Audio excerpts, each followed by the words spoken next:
Hey everybody, Plushie here, and today I'm going to talk about the brand new Guda Guda SSR Assassin, Kawakami Gensai.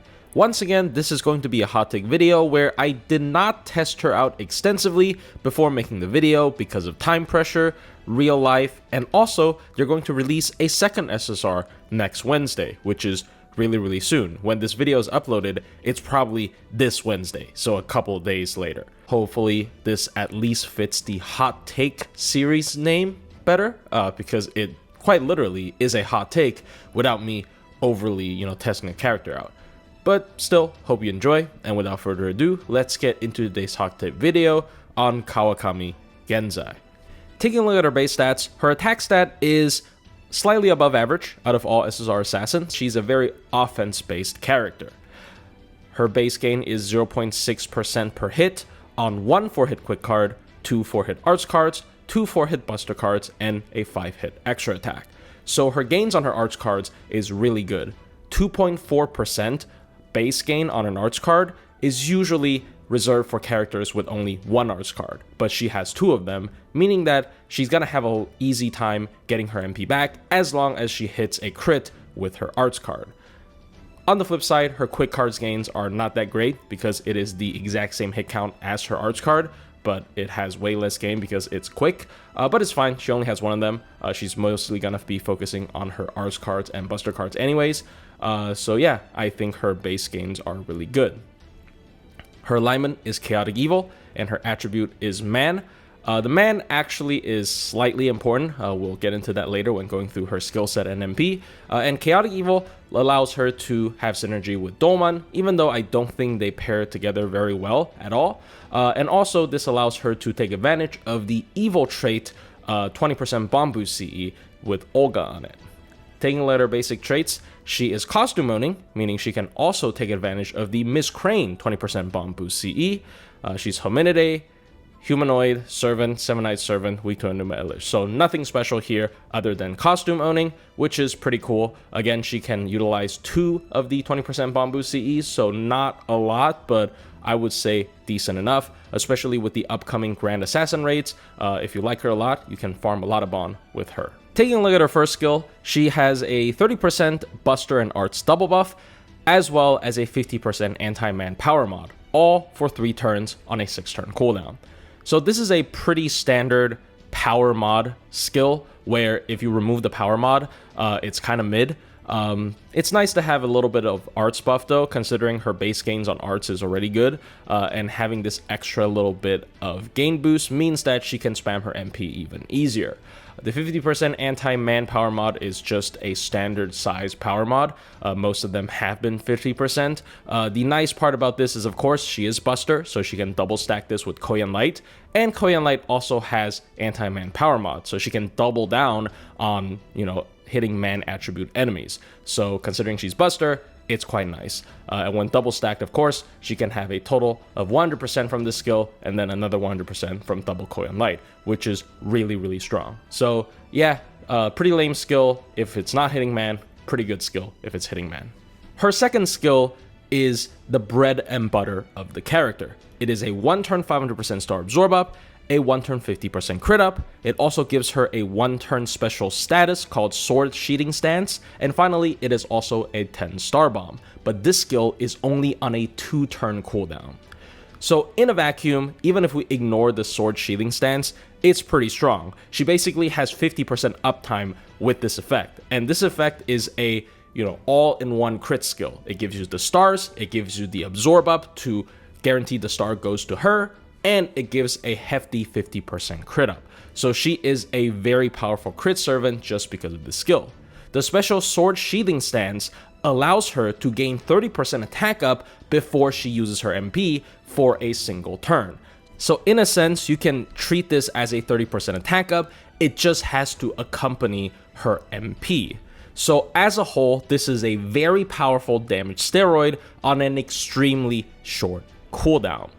Now, if you stack this status, it does not allow her MP to give you more than 1 attack ups. It just checks if you have the status, and if you do, it gives you 30% attack up. So you want to have this skill up every turn, which you can achieve quite easily, especially considering she's a Buster Servant. So first and foremost, you have Append 5. So with Append 5, after activating this skill for the first time, it would immediately reduce its cooldown to 1, and then after the turn passes, the skill would be back up again. So I think Append 5 is very important for this character. It at least guarantees back-to-back for this skill. And of course, she's a Buster Servant, so you're going to be pairing her with Koyanskaya of Light. Koyanskaya of Light's skill 1 can immediately reactivate this skill, but you don't want to actually stack it because stacking multiple stacks of Sword Sheathing Stance does not let her MP gain more than one instance of the 30% attack up. Assuming you don't need the 50% charge from Koyan Light desperately, you can afford to, spread it across multiple turns, she can use this skill at the very least with just Append 5 and double Koyan Light 4 turns in a row, which makes her extremely powerful. Like imagine 4 turns of 50% crit up, and she has 10 stars per turn, she has star absorb up every turn, and her MP gives her an additional 30% attack up every turn, which not just buffs her MP damage, but also buffs the cards following her MP. So Koyanskaya of Light is also arguably her most important ally. You can of course also include other cooldown reducers on top of the 2 Koyanskaya of Light, and here's a list of them. I don't necessarily think they are, always mandatory, but if you want to extend the duration of her second skill being up consecutively, they can certainly help. And this skill, when timed correctly, can make her one of the highest damage ceiling potential assassins in the entire game, which is very impressive because there are some fierce competition out there. So overall, really, really solid skill. Again, what makes this character interesting, unique, fun, and powerful. Her third skill is an AoE skill seal for 1 turn, an AoE crit damage resist down for 3 turns, a 30 MP battery, and a 30% attack up to self for 3 turns on a 6-turn cooldown. So this is a really solid generic skill. The skill seal, again, people can see it as a positive or negative.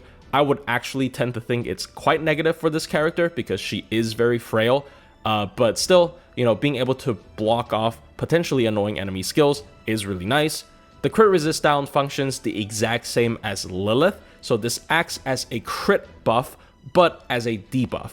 So it can go over the crit cap, but it's additive. It's the same type of buff. The 30 MP battery is, I would say, at the very least, too standard of modern servants. Like, if you have a 20 battery as an SSR nowadays, I would say it's below standard, but 30 is okay. It's not 50, but it's fine.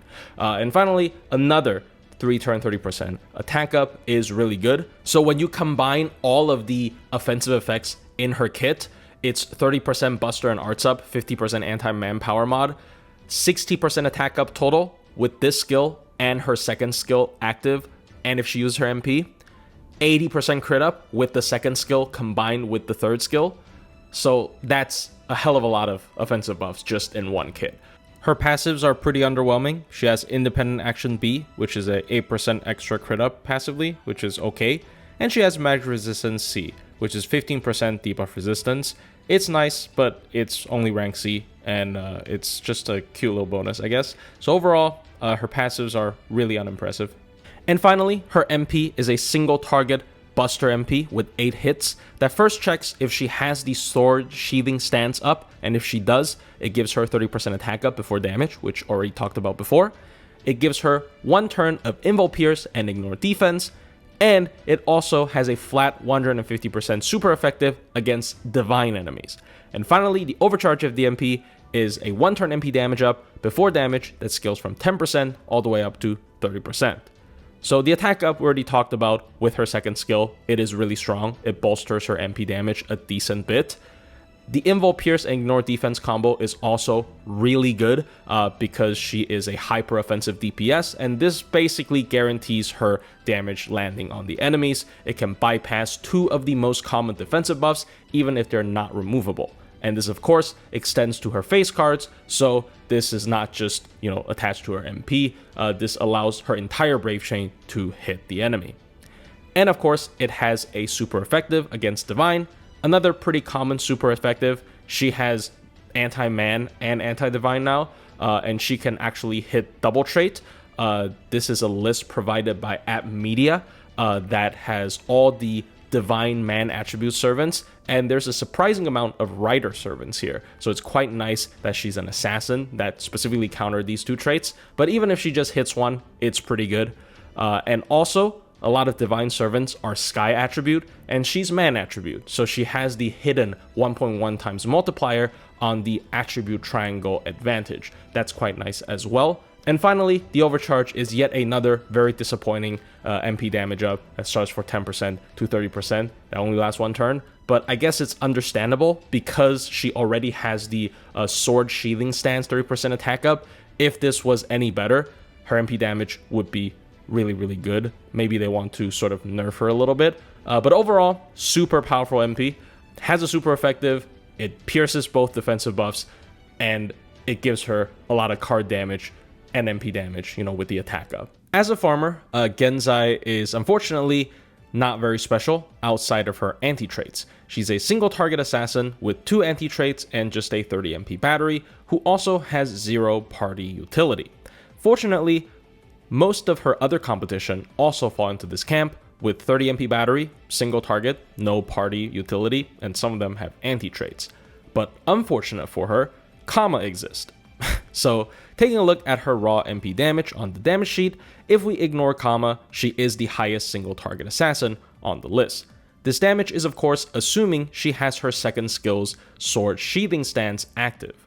And that is absolutely fair to assume, because if you have her append 5 unlocked, she can use this skill in any of the 2 turns out of the 3 within a farming node, and it is quite unfeasible for her to MP 3 times in a farming node, considering how small her MP battery is, and also her absolute inability to refund anything with her MP. So again, this is pretty solid, and there are cases where Kama is not able to charm, so if we take a look at her damage when she's not charming, it's pretty close to Gensai. She's obviously beating her at lower MP levels because her MP is upgraded, but at higher MP levels, Gensai actually does beat her, so that's at least something for Gensai.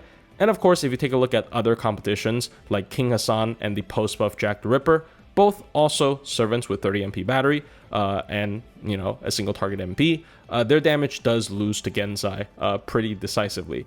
So Gensai definitely wins in the damage department, but of course the elephant in the room is going to be Kama. When she hits the charm, her base chance of charming is 120% when she uses her skill 3, so it's not that easy to block unless you just have pure charm immunity like Kama herself.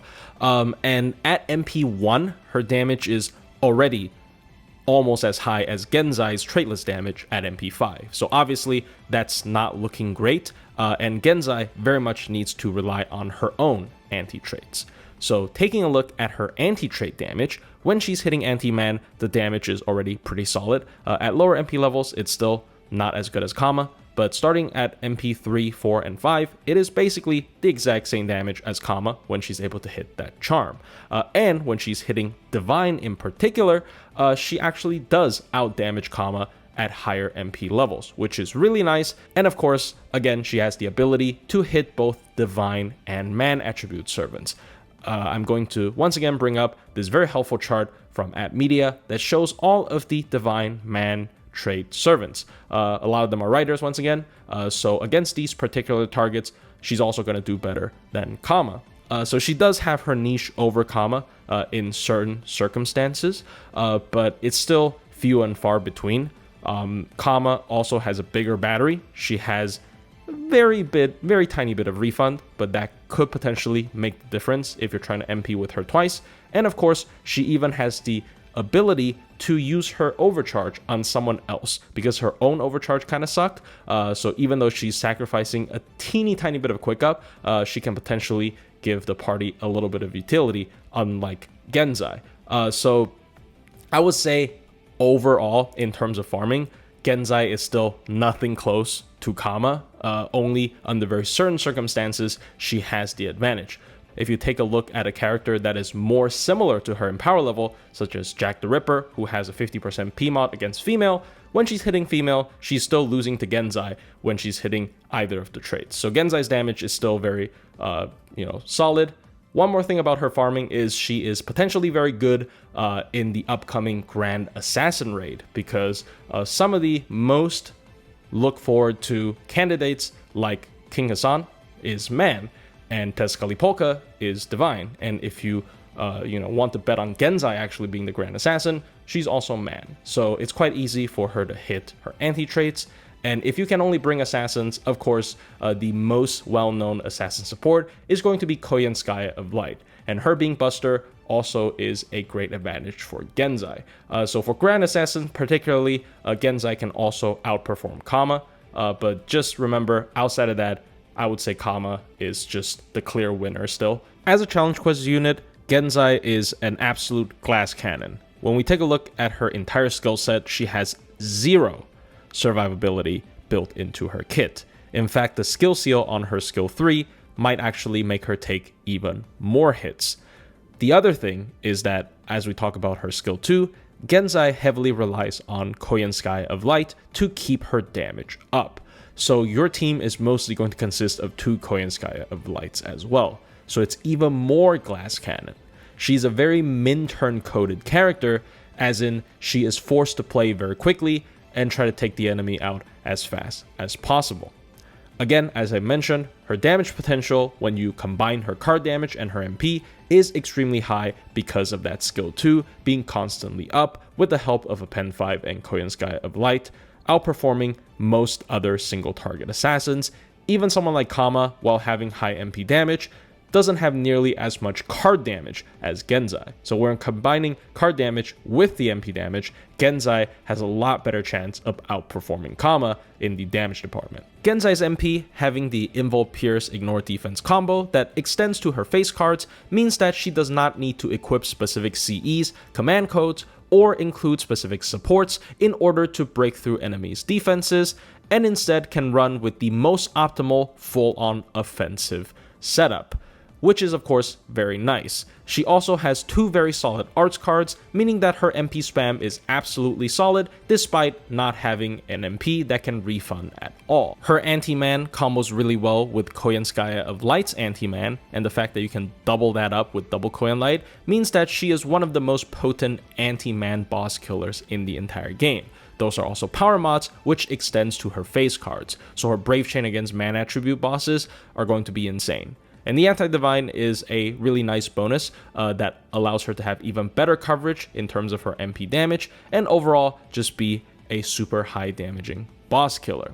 But she's going to need that speed, because we already talked about how she's a glass cannon. Even when you include defensive supports such as Merlin on your team, he's probably not going to have a lot of opportunities to use his MP for HP recovery.